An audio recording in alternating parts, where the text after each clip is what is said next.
ഇന്ന് തന്നെ സബ്സ്ക്രൈബ് ചെയ്യൂ, നിങ്ങളുടെ പ്രിയപ്പെട്ട ഷോസ് കാണൂ. അപ്പോ ഇത്രയും നേരം നിങ്ങൾ സംസാരിച്ചുകൊണ്ടിരുന്നത് മാലതിയെ കുറിച്ചായിരുന്നോ? ആ പിന്നല്ലാതെ, അവക്കല്ലേ വയ്യായിക.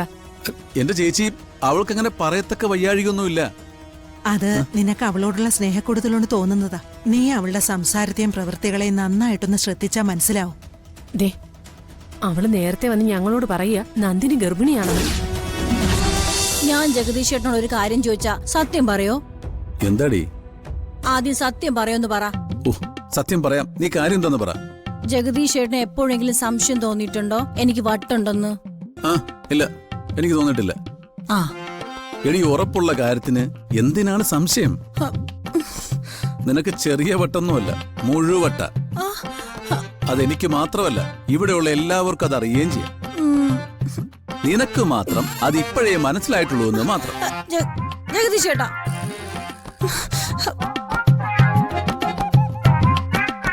മാലതിക്ക് ഇങ്ങനൊരു മാനസിക പ്രശ്നം ഉണ്ടാവാൻ കാരണം എന്താണെന്നാ ഞാൻ ആലോചിക്കുന്നേ. ലോറിന്ന് പിടിച്ച കേസിലെ ജഗദീഷ് അകത്ത് പോവെന്ന് അറിഞ്ഞപ്പോ മുതലാന്നാ എനിക്ക് തോന്നുന്നേ. ഒരു മനുഷ്യന്റെ മനസ്സ് താളം തെറ്റാന് അതൊക്കെ തന്നെ ധാരാളം, അല്ലേ അമ്മേ? അന്ന് ആ സഹീറ വന്ന് പറഞ്ഞിട്ട് പോയതിനു ശേഷം മാലതിയുടെ പെരുമാറ്റം കണ്ട് ഞാനും ഭയന്നു പോയിരുന്നു. പക്ഷേ അതും ഇവള് പറഞ്ഞു നടക്കുന്ന ഗർഭമായിട്ട് എന്തു ബന്ധമുള്ളത്? മാലതി പറയുന്നത് ഞാനും നീയും നന്ദിനിയൊക്കെ ഗർഭിണികളാണെന്നാ. ഇപ്പൊ പറയുന്നതും കുറച്ചു കഴിഞ്ഞ് എന്താ പറയുന്നതെന്നും അവക്കറിയില്ലമ്മേ. ഇപ്പൊ പറയുന്നതല്ല പിന്നീട് പറയുന്നത്. പ്രശ്നം ജഗദീഷിന്റെ കേസാണെങ്കിലും അവളുടെ മനസ്സിലുള്ളത് മുഴുവനേ ആ ഗർഭത്തെക്കുറിച്ചാ. അല്ല, അത് പല രൂപത്തിലായിരിക്കും പുറത്തേക്ക് വരുന്നത്. പാവം എന്റെ മോൻ, ഇതൊക്കെ അവൻ സഹിക്കുമാവും. തകർന്നു പോയിട്ടുണ്ടാവും എന്റെ കുട്ടി. ദേ, അമ്മ കൂടി വിഷമിച്ച എങ്ങനെയമ്മേ? അവന് മാനസിക ബലം കൊടുക്കേണ്ടത് അമ്മയല്ലേ? ചികിത്സിച്ച ഭേദമാകുന്ന പ്രശ്നമേ മാലതിക്കിപ്പോ ഉള്ളൂ. അമ്മ അതവനെ പറഞ്ഞ് മനസ്സിലാക്കിയ മതി. ചേച്ചി ഇവിടെ ഉണ്ടായിരുന്നോ? അത് നന്നായി. അമ്മേ, എനിക്ക് നിങ്ങളോട് രണ്ടുപേരോടും ഒരു കാര്യം പറയണമായിരുന്നു. പക്ഷെ ഞാൻ പറയുന്ന കാര്യം നിങ്ങൾ രണ്ടുപേരും ശ്രദ്ധിച്ച് കേൾക്കണം. എന്നിട്ട് വിഷമിക്കാതെ, പ്രശ്നങ്ങളൊന്നും ഉണ്ടാക്കാതെ ഇത് പരിഹരിക്കണം. എൻ്റെ അമ്മയോടും ചേച്ചിയോടും എനിക്ക് എന്തും പറയാനുള്ള സ്വാതന്ത്ര്യം ഉണ്ടല്ലോ. അതുകൊണ്ടാ നിങ്ങളോടിപ്പോ പറയണ്ടെന്ന് പറഞ്ഞിട്ടും ഞാൻ പറയാന്ന് കരുതിയത്.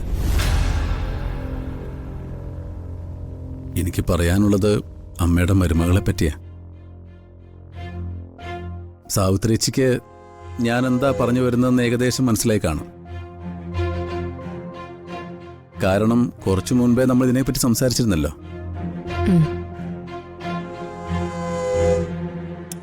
അവക്ക് തലയ്ക്കെന്തോ കുഴപ്പമുണ്ടെന്ന് എനിക്ക് തോന്നുന്നത്. അല്ലെങ്കിൽ ഇങ്ങനെ ആരെങ്കിലുമൊക്കെ പറഞ്ഞു നടക്കുമോ? ദേ, അവളുടെ പിച്ചും പേയൊക്കെ കേട്ട് ചേച്ചി വെറുതെ ചേച്ചിയുടെ വിലപ്പെട്ട സമയം കളയാറ്. ചേച്ചി പോയി ചേച്ചിയുടെ കാര്യം നോക്കി ചേച്ചി.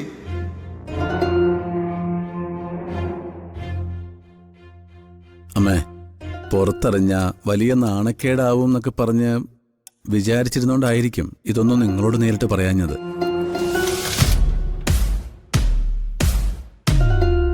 ആദ്യം ഒരു സംശയം ഉണ്ടായിരുന്നുള്ളൂ. അതൊന്നും ഉറപ്പിച്ചിട്ട് പറയാമെന്ന് കരുതിയാ ഞാൻ കാത്തിരുന്നത്. എന്റെ സംശയം ശരിയായിരുന്നു എന്ന് എനിക്ക് ബോധ്യമായി. ഞാനത് അമ്മയോട് പറഞ്ഞുകൊണ്ടിരുന്നപ്പോഴാ നീ വന്നത്. അല്ലെങ്കിൽ തന്നെ അമ്മയാകെ വിഷമത്തില്. ഒരു തീരുമാനം എടുക്കാൻ അമ്മയ്ക്കും ആവുന്നില്ല. അമ്മേ, ഇങ്ങനെയൊക്കെ സംഭവിച്ചത് തറവാടിന് വലിയ മാനക്കേടായിട്ടൊന്നും അമ്മ കാണരുത്. എല്ലാം നമ്മളൊരു തുറന്ന മനസ്സോടെ നോക്കി കാണണം. നന്ദിനിയടുത്തിയും മീനാക്ഷിയൊക്കെ വലിയ മാനസിക സമ്മർദ്ദത്തിലാ. അമ്മയോട് ഇതെങ്ങനെ വന്നൊന്ന് പറയുമെന്ന് ഓർത്തിട്ട്. അതുകൊണ്ടാ ഞാൻ തന്നെ വന്ന് പറയാന്ന് കരുതിയത്. അല്ല, മീനാക്ഷിക്ക് കാര്യം അറിയാന്നോ? അവളാ ആദ്യം അറിഞ്ഞത്. പേടിച്ചിട്ട് അമ്മയോടും ചേച്ചിയോടൊന്നും പറഞ്ഞില്ലാന്നേ ഉള്ളൂ. പേടിച്ച് മറച്ചു വെക്കേണ്ട കാര്യമാണോ ഇത്? അല്ലെങ്കിൽ തന്നെ ഇത് എത്ര കാലം മറച്ചു വെക്കാൻ പറ്റും? എന്നായാലും എല്ലാവരും അറിയില്ലേ? അമ്മേ, ഇതോർത്ത് എൻ്റെ അമ്മ വിഷമിക്കരുത്. അമ്മയ്ക്കൊരു നാണക്കേടുണ്ടെങ്കിൽ തന്നെ എന്നെ ഓർത്ത് അമ്മ അതും ക്ഷമിച്ചേക്കണം. നീ ക്ഷമ പറയേണ്ട കാര്യമൊന്നുമില്ലടാ. ഇതൊക്കെ നടക്കാനാ വിധിയെങ്കിൽ നടന്നല്ലേ പറ്റൂ. ഞങ്ങൾക്കത് മനസ്സിലാവും. മനസ്സിലായില്ലെങ്കിൽ പിന്നെ ഞങ്ങള് അമ്മയും ചേച്ചിയാണെന്നൊക്കെ പറഞ്ഞിട്ട് എന്താടാ കാര്യം? ഞാൻ പ്രസവിച്ചതല്ലെങ്കിലും അവളും എന്റെ മോള് തന്നെയാ. ആ ഇതിന്റെ പേരിൽ തള്ളിക്കളയാൻ പറ്റുമോ എനിക്ക് എന്റെ കുട്ടിയെ? മോൻ ധൈര്യമായിട്ടിരിക്കെ. ഞങ്ങൾ എല്ലാവരും അവളുടെ കൂടെ ഉണ്ട്. അതെപ്പോഴാന്ന് വെച്ചാ നീ തന്നെ അവളെ പറഞ്ഞു മനസ്സിലാക്ക്. ആ, ആ, ആ. ദേ, എല്ലാവരും ചേർന്ന് നല്ല കെയറിങ് കൊടുക്കണം അവക്ക്. ഉം, ഞങ്ങളൊക്കെ അറിയുന്ന അവസ്ഥ ആലോചിച്ചൊക്കെ അവക്ക് നല്ല ടെൻഷൻ കാണും. ഉം. അതൊന്നും വേണ്ടാന്ന് നീ തന്നെ അവളോടൊന്ന് പറ. സത്യം അമ്മേ, ഇതറിഞ്ഞ ശേഷം ഒന്ന് ചിരിച്ചു കണ്ടിട്ടില്ല ഞാൻ ആ പാവത്തിനെ. മോനെ, നീ വിഷമിക്കണ്ട. ഞങ്ങള് മുഴുവനും എപ്പോഴും അവളുടെ കൂടെ തന്നെ ഉണ്ടാവും. ഉം. പിന്നെ നീ അവളോട് സംസാരിക്കുമ്പോഴോ പെരുമാറുമ്പോഴോ അവൾ ഒരു അസുഖക്കാരിയാണെന്ന രീതിയിൽ ആ, സംസാരിക്കരുത്. ഇല്ല. ദേ, ഭ്രാന്തുള്ള കാര്യം അവളെ അറിയിക്കണ്ട. ആ, ഏ ഭ്രാന്തോ? ആർക്ക്?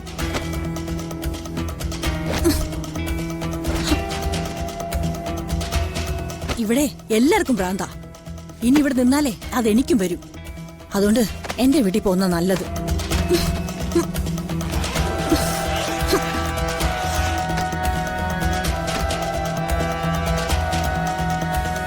അപ്പോ ഇത്രയും നേരം നിങ്ങൾ സംസാരിച്ചുകൊണ്ടിരുന്നത് മാലതിയെ കുറിച്ചായിരുന്നോ? ആ പിന്നല്ലാതെ, അവക്കല്ലേ വയ്യായിക. എന്റെ ചേച്ചി, അവൾക്കങ്ങനെ പറയത്തക്ക വയ്യാഴികയൊന്നുമില്ല. അത് നിനക്ക് അവളോടുള്ള സ്നേഹക്കൂടുതലോണ്ട് തോന്നുന്നതാ. നീ അവളുടെ സംസാരത്തെയും പ്രവൃത്തികളെയും നന്നായിട്ടൊന്ന് ശ്രദ്ധിച്ചാ മനസ്സിലാവും. ദേ, അവള് നേരത്തെ വന്ന് ഞങ്ങളോട് പറയുക നന്ദിനി ഗർഭിണിയാണെന്ന്. ഇങ്ങനെ എന്തൊക്കെയോ പിച്ചും പേയും പറഞ്ഞ് നടക്കുക അവള്. ദേ, അമ്മയോട് പറഞ്ഞത് പറഞ്ഞു. നന്ദിനിയോടെങ്ങാനും പറഞ്ഞാ അവക്ക് വിഷമമാവില്ലടാ. ജഗദീഷേ, നീ വിഷമിക്കാതെ. ഭാരതിക്ക് അത്ര വലിയ കുഴപ്പമൊന്നുമില്ല. ഇതുപോലെ എന്തെങ്കിലുമൊക്കെ പറഞ്ഞു നടക്കും, അത്രേ ഉള്ളൂ. നല്ലൊരു ട്രീറ്റ്മെന്റ് കൊണ്ട് അതങ്ങ് മാറുകയും ചെയ്യും. അമ്മ, ഇനി ഞാനൊരു സത്യം പറയട്ടെ. എന്താടാ?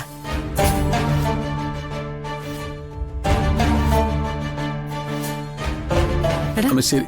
ജഗദീഷേ, ദേ മാലു പെട്ടിയെടുത്തോണ്ട് പോന്നു. എടാ, ഏ? അവിടെ ഇറങ്ങി പോകുന്നതിന് മുമ്പ് ചെന്ന് തടയേ.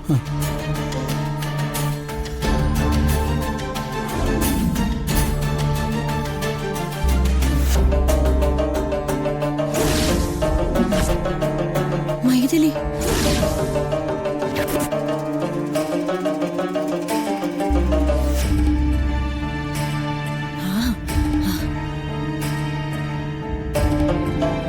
അമ്മേ, എന്റെ അമ്മേ, ചേച്ചി. ചേച്ചി, ജഗദീഷ് ചേട്ടാ, താഴെ ഹാളിലെ മൈഥിലിയും ആ വക്കീലും.